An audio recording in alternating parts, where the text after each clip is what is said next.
Place aux startups sur WeDoBiz Aviva Technologies. J'ai le plaisir d'échanger avec un entrepreneur qui change le monde de vos enfants et qui va changer un peu votre monde aussi.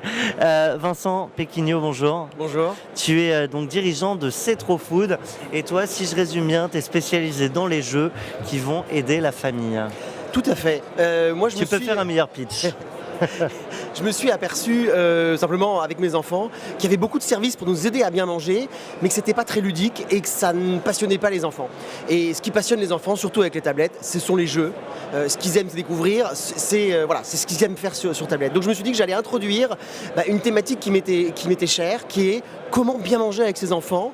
Comment leur faire découvrir la cuisine, retrouver le partage des repas, découvrir les produits, ce qui viennent. Et tout ça, on va le faire à travers des différents jeux. Alors c'est marrant ce que tu dis parce que beaucoup imaginent que la tablette, les écrans, etc., au contraire, ça éloigne encore plus d'un moment convivial et en l'occurrence le repas. En fait, notre objectif, c'est pas de jouer pendant les repas. C'est plutôt d'être avant ou après les repas, de jouer sur un sujet qui prépare le repas. Donc, par exemple, les enfants ont mangé, ils ont dîné, et après on joue et on nourrit Twip, qui est notre mascotte, et on va lui donner à manger. Et du coup, c'est pour les enfants le moment de découvrir aussi des plats et des différentes... si Twip mange ce plat, moi aussi je veux ce plat. Moi aussi je veux le faire, moi aussi ça va être bien. Et donc les parents peuvent aussi expliquer. C'est un jeu familial, au sens où les parents peuvent aussi d'ailleurs tester les jeux et puis essayer d'être plus fort que leurs enfants, ce qui ne va pas forcément être évident. Et surtout, ils peuvent échanger et parler avec leurs enfants. Alors ça, c'est un jeu qui a déjà existé. Alors je vois l'interview, le temps qui défile. Il y a un jeu qui vient d'être lancé. Oui, alors ça, c'est un jeu différent.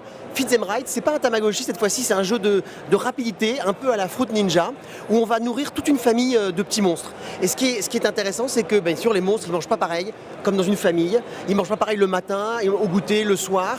Et donc, on découvre toujours de manière très simple, graphique, un peu les proportions simplement d'un repas équilibré. Donc voilà ce qu'on cherche à faire découvrir. Super. Et par la suite, on va se lancer dans un projet plus ambitieux avec un coach qui va aussi à la fois être l'arbitre et à la fois aider la famille à jouer et atteindre ses objectifs. Par exemple, manger mieux en 21 jours. Une belle ambition. J'ai une question de notre partenaire OVH, Vincent, qui se demande aujourd'hui comment le cloud impacte ton business.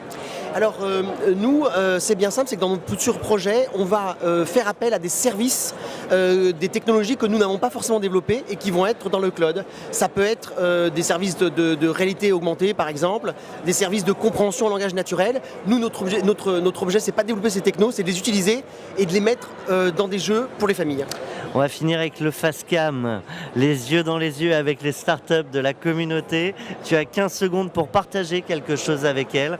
Elles sont là, elles t'écoutent. Top chrono. Je voudrais encourager tout le monde à jamais baisser les bras, à se battre sur tout. Quand on crée une start-up, on a beaucoup de réponses négatives et on peut être souvent déçu par tout ce qui se passe, mais il faut jamais lâcher, il faut attendre. Et il y a toujours des semaines où il y a des réponses positives et où il y a des bonnes nouvelles. Il y a des réponses positives, il y a des questions, tu avais les réponses. C'était cette interview sur WeDoBiz avec toi, Vincent Péquignot, fondateur de C'est Trop Food. Merci beaucoup.